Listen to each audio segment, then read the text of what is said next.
নমস্কার বন্ধুরা, আমি নিধিস হোম কিচেনের আরেকটি ব্লগে আবার আপনাদের স্বাগত জানাই। আজ আমি চলে এসেছি চটজলদি বানিয়ে নেওয়া যায় এমন একটি রেসিপি নিয়ে। আমাদের সবার বাড়িতেই কেউ না কেউ অবশ্যই থাকে যারা এই ঝিঙ্গা বাবাজিকে একদমই পছন্দ করে না। তাদেরকে এই রেসিপিটি একবার বানিয়ে খাওয়ালে তারা বুঝতে তো পারবেই না, বরং আরেকবার করে দেওয়ার দাবি জানাবে। আমি এখানে দুটো ঝিঙ্গা নিয়ে নিয়েছি। ঝিঙ্গাগুলোকে ভালো মতো ছুলে নিয়েছি।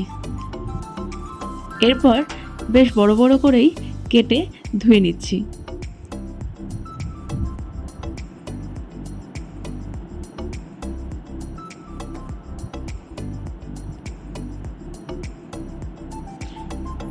নিয়ে নিচ্ছি ঝালের জন্য 7-8টা কাঁচা লঙ্কা। আপনারা যে পরিমাণ ঝাল খান সেই অনুযায়ী লঙ্কা কমিয়ে কিংবা বাড়িয়ে দেবেন। নিয়ে নিচ্ছি ছোট এক টুকরো আদা। এটাকে আমি ছুলে টুকরো টুকরো করে নিচ্ছি।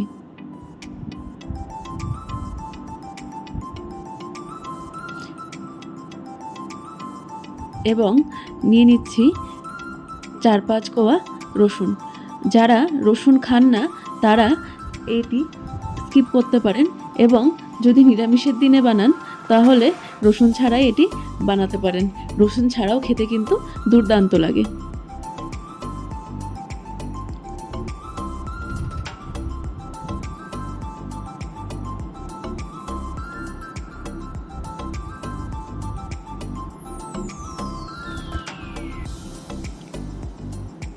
এবার সমস্ত উপকরণ ভালো মতো ধুয়ে আমি একটি বাটিতে তুলে নিলাম। নিয়ে নিচ্ছি একটি মিক্সার গ্রাইন্ডার এবং অর্ধেক অর্ধেক করে দিয়ে আমি এটা পেস্ট করে নেব। দিয়ে দিলাম সামান্য পরিমাণ জল।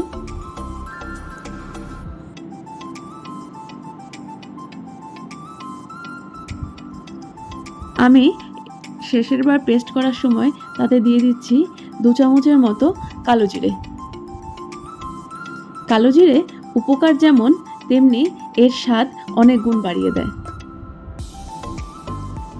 ব্যাস, আমার সম্পূর্ণ পেস্ট তৈরি।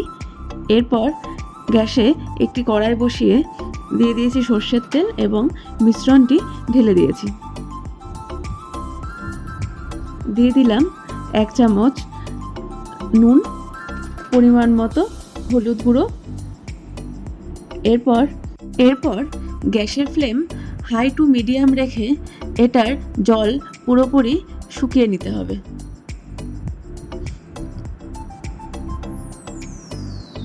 দেখুন, আমার এখানে প্রায় 70% জল শুকিয়ে আসছে।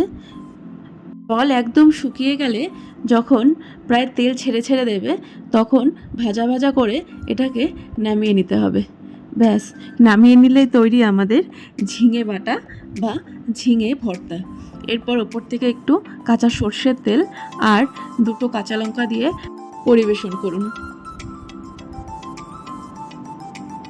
যখন রান্না করতে মন চায় না কিংবা এরকম সিম্পল খাবার খেতেই ইচ্ছে করে, সেদিন অনায়াসে বানিয়ে নিন এই রেসিপিটি।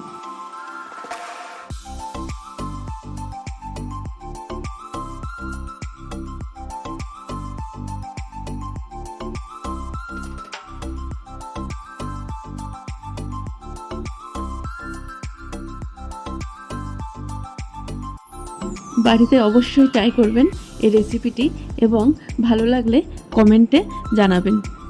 ভালো থাকবেন, দেখা হবে আবার পরের একটি ভিডিওতে। নমস্কার।